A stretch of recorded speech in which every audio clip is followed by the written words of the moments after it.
Je suis honoré de vous accueillir encore une fois dans l'émission Kanguka. Mon nom est Chris Ndikumana. Aujourd'hui, nous sommes mercredi. Je vais encore une fois m'entretenir avec vous sur comment préparer la journée. Il y a une attitude que tu peux avoir ce matin, une attitude qui fera que même s'il y a des problèmes, tu pourras les vaincre. Préparer la journée, c'est se préparer spirituellement et surtout dans son cœur. Tu dois préparer ton cœur. Beaucoup tombent dans les pièges par surprise et ne comprennent pas pourquoi les choses ne marchent pas. Et ça devient facile qu'ils se lamentent parce que ce sont des choses qui arrivent subitement. Il faut que chaque matin tu te prépares pour recevoir ce qui vient de je suis, peu importe comment est la situation. Il faut avoir confiance en je suis. Il y a beaucoup de choses que tu ne sais pas parmi ce qui va arriver aujourd'hui. Il est vrai que tu as déjà programmé ta journée, tu as préparé des choses à faire, mais tous les jours ne se ressemblent pas. Tu ne sais pas qui va t'appeler, qui tu vas croiser. Si tu vas aller au travail en prenant le train ou le bus, tu ne sais pas ce qui sera assis à côté de toi. Tu ne sais pas ce qui peut t'arriver dans tout ce que tu vas faire aujourd'hui. Tu ne sais rien. C'est je suis qui connaît tout. Le jour qui va commencer, si tu écoutes cette émission très tôt le matin, je suis le connais. Il est important de comprendre qu'en un seul jour, il peut y avoir de bonnes choses comme il peut y avoir de mauvaises choses. Ce qui va te sauver, c'est le fait de préparer la journée et surtout d'avoir confiance en je suis. Il faut avoir confiance en je suis. Dans Jérémie chapitre 17 verset 7, il est écrit: béni soit l'homme qui se confie dans l'Éternel et dont l'Éternel est l'espérance. Chaque matin, choisis d'avoir confiance en je suis. Qu'il soit aujourd'hui ton espérance. Au verset 8, il est écrit: il est comme un arbre planté près des eaux et qui étend ses racines vers le courant. Il n'aperçoit point la chaleur quand elle vient et son feuillage reste vert. Dans l'année de la sécheresse, il n'a point de crainte et il ne cesse de porter du fruit. Lisez attentivement ce verset dans vos Bibles. Peut-être vous le comprendrez mieux que ce que je suis en train d'expliquer. Il est écrit: il est comme un arbre planté près des eaux et qui étend ses racines vers le courant. Il n'aperçoit point la chaleur quand elle vient. Ici, on est en train de parler de quelqu'un qui se confie en l'Éternel. Au moment où les autres arbres subissent la chaleur, l'arbre qui est près de l'eau n'a aucun problème. Son feuillage reste vert. C'est pourquoi lorsque tu prépares la journée en te confiant en je suis, en ayant confiance en lui, les problèmes pourront surgir dans ta vie, mais ça ne va pas t'empêcher de rendre grâce à Dieu. Ça ne va pas t'empêcher de faire ce que tu dois faire, de louer Dieu. Que symbolise l'eau? L'eau est le symbole de la parole de Dieu. Il faut que tu te nourrisses de la parole de Dieu tous les jours. Si tu te confies en je suis, tu seras comme un arbre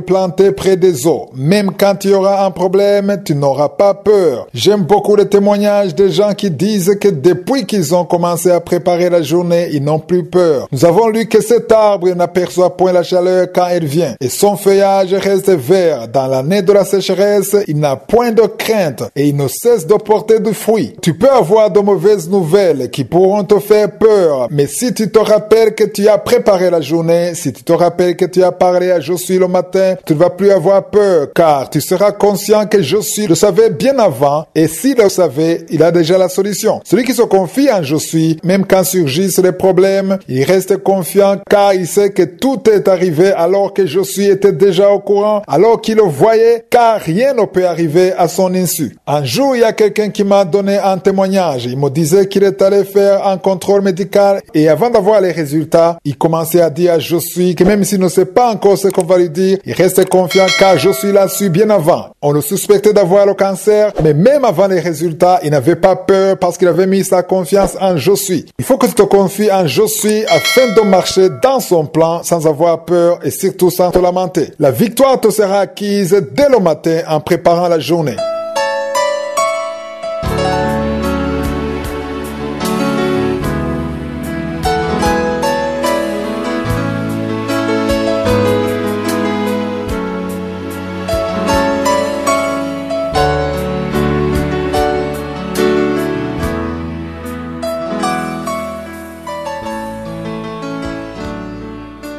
Nous sommes dans la deuxième partie, nous continuons avec l'étude du livre des Actes des Apôtres. Nous étions hier sur le chapitre 21, nous avons parlé de la prophétie d'Agabus sur Paul. Il a dit que les Juifs le liront à Jérusalem et le livreront entre les mains des païens. C'était une prophétie terrible qui fait peur car personne n'aime souffrir, personne ne voudrait être dans cette situation. Nous allons voir comment les apôtres ont reçu cette nouvelle, Luc et les autres apôtres qui étaient avec Paul. Au verset 12, il est écrit: quand nous entendîmes cela, nous et ceux de l'endroit, nous priâmes Paul de ne pas monter à Jérusalem Jérusalem. Il faut comprendre que la façon dont Dieu voit les choses est toujours différente de notre façon de voir les choses. Si l'Esprit de Dieu l'a dit à travers le prophète, le problème n'était pas le fait de partir à Jérusalem, mais le problème c'était de savoir ce que l'Esprit de Dieu voulait. Chaque fois que tu vas recevoir une nouvelle qui te fait peur, ne considère pas tes intérêts, mais considère les intérêts de Je suis. C'est pourquoi Paul écrit aux Galates en leur disant que ce n'est plus lui qui vit, mais que c'est Christ qui vit en lui.